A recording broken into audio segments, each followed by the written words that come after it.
नमस्कार, आपण पाहत आहात राजहिरा लाईव्ह न्यूज चॅनल। दिवाळी निमित्त फराळ व स्नेहभोजचे आयोजन। हिंगोली लोकसभेचे खासदार माननीय नागेश पाटील आष्टीकर यांच्या शेतात स्नेहभोजाचे आयोजन करण्यात आले होते। यामध्ये सर्व लोकसभा मतदारसंघातील नागरिक उपस्थित होते।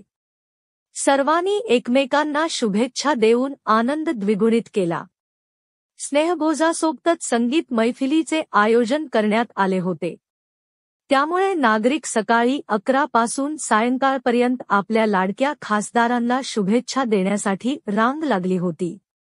यावेळी सर्व मतदारसंघातील पदाधिकारी व कर्मचारी तसेच हदगाव हिमायतनगर मतदारसंघाचे महाविकास आघाडीचे अधिकृत उमेदवार माधवराव पाटील जवळगावकर, उमरखेड महागाव मतदारसंघाचे महाविकास आघाडीचे अधिकृत उमेदवार साहेबराव कांबळे व तसेच सर्व मतदारसंघातील पत्रकार मंडळी, शेतकरी, शेतमजूर इत्यादी नागरिक मोठ्या संख्येने उपस्थित होते। पाहूया त्यांच्या प्रतिक्रिया। जे आपण दीपावली निमित्त जे स्नेहभोजनाचा कार्यक्रम ठेवलेला आहे कार्यकर्त्यांसाठी, सर्व मतदारांसाठी, याबद्दल आपण काय सांगाल? दरवर्षी ठेवत असतो, याही वर्षी ठेवला। हे काही राजकीय कार्यक्रम नाही आहे, हे दिवाळीच्या निमित्तानं स्नेहभोजनाचा कार्यक्रम आहे। योगायोग असा आहे की त्या निवडणूक लागलेली आहे दिवाळीच्या मध्ये। तर आजच्या ज्या विधानसभेची निवडणूक लागलेली आहे, महागाव म्हणजे आपले हिमायतनगर हदगाव तालुक्याची, त्याबद्दल आपण जनतेला काय संदेश द्याल? मी जनतेला आपल्या माध्यमातून विनंती करतो की येणाऱ्या 20 तारखेला होत असलेल्या मतदानामध्ये महाविकास आघाडीचा उमेदवार म्हणून या ठिकाणी मी उभा आहे। माझी निशाणी पंजा आहे, तर सगळ्यांनी मला या ठिकाणी पंजा या निशाणीवर मतदान करून मला या ठिकाणी विजयी करावं ही विनंती करतो। त्याचं कारण की जे सरकार 2.5 वर्षाखाली धोके देऊन या ठिकाणी सत्तेवर आलं, त्या सरकारने शेतकऱ्याची या ठिकाणी एवढी मोठी त्या ठिकाणी नुकसान केलं की शेतकऱ्याच्या बाबतीमध्ये कुठलाच या ठिकाणी निर्णय नाही। घोषणा एवढ्या करतात की अंमलबजावणी कुठलीच होत नाही। आणि या ठिकाणी आज जर पाहिलं, माझा शेतकरी आज एवढा संकटामध्ये आहे। सोयाबीन या ठिकाणी 3500 रुपये विकायला लागायला, कापूस या ठिकाणी 5-5.5 हजार रुपये विकायला लागायला, की यांनी सांगतात की आम्ही 4800 रुपये हमी भाव देतो, पण कुठं सोयाबीनचं खरेदीच केंद्र चालू नाहीत। तर शेतकऱ्याला कुठं जायचं? शेतकरी काय त्याच्यासारखं ते खोकेवाले आहेत, शेतकरी काय त्याच्यासारखं कुठं काही माल स्टॉक करून ठेवू शकत नाही। शेतकऱ्याचं ते आपण म्हणतो ना, हातावरलं पोट आहे। सोयाबीन निघालं, त्याला पुढचं चण्याचं त्या ठिकाणी पाहायला लागते, गव्हाचं पाहायला लागते, चणा विकून त्या ठिकाणी पुढचं प्रपंच करायला लागते। म्हणून शेतकरी आज मी माझ्या माहितीप्रमाणे 90% शेतकऱ्याकडे या ठिकाणी सोयाबीन नाही। सगळ्यांनी त्या ठिकाणी सोयाबीन विक्री केली आणि आज आता पुढे चालून गव्हर्नमेंटने सोयाबीनचं केंद्र चालू करत, त्या ठिकाणी शेतकऱ्याला काही उपयोग होणार नाही। कारण मुळातच गव्हर्नमेंटच शेतकऱ्याच्या विरोधात आहे। कारण ऊसाचे कारखाने, आता मला काय म्हणायचं, ऊसाचे कारखाने ऑक्टोबरमध्ये चालू होतं। यांनी काय केलं, यावेळेस ऊसाच्या कारखाने 1 डिसेंबरला चालू करा म्हणून त्यांनी आदेश काढला। कमाल आहे, शेतकऱ्याला काय चौकून तुम्ही मारायचं, देशभडीला लावायचं का? एक हातामध्ये काही त्यांनी हे घेतल्यासारखं झालं। अहो, कारखाने या ठिकाणी चालू झाले, तर आमचा शेतकरी सप्टेंबरमध्ये ऊस लावते। का लावते? की आपल्या ऊसाचं उत्पन्न यावं, आपला ऊस लवकर कारखान्याला जावं। तर सप्टेंबरचा ऊस जर डिसेंबरमध्ये गेला तर आजच 3 महिने पुढे चालला। म्हणजे शेतकऱ्याचं यांना काही घेणं देणं नाही।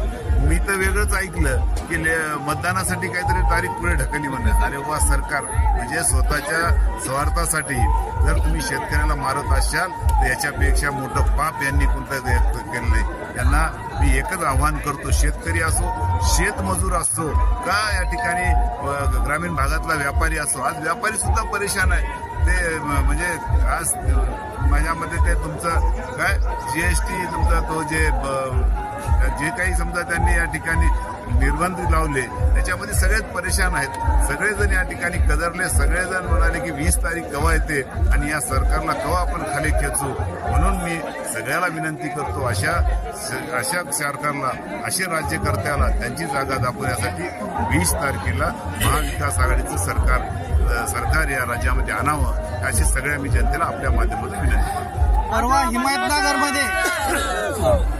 परवा हिमायतनगरमध्ये मुख्यमंत्री यांची सभा झालेली आहे आणि त्या सभेमध्ये तुमच्यावर आरोप लावण्यात आलेले आहे की निष्क्रिय आमदार मधून आमदार म्हणून, आणि याबद्दल आपली काय प्रतिक्रिया राहील?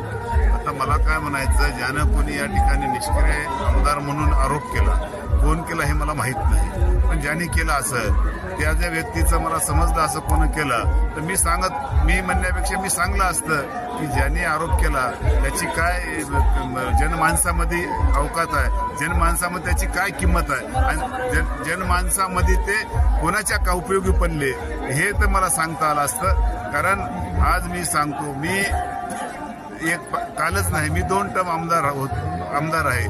मी 2 टर्मचा आमदार असून सुद्धा मी जमिनीवर आहे. आज मी कोण आहे तुम्ही जनतेला विचारू शकता की माधवराव पाटील हे काही आमदार झाला म्हणून काही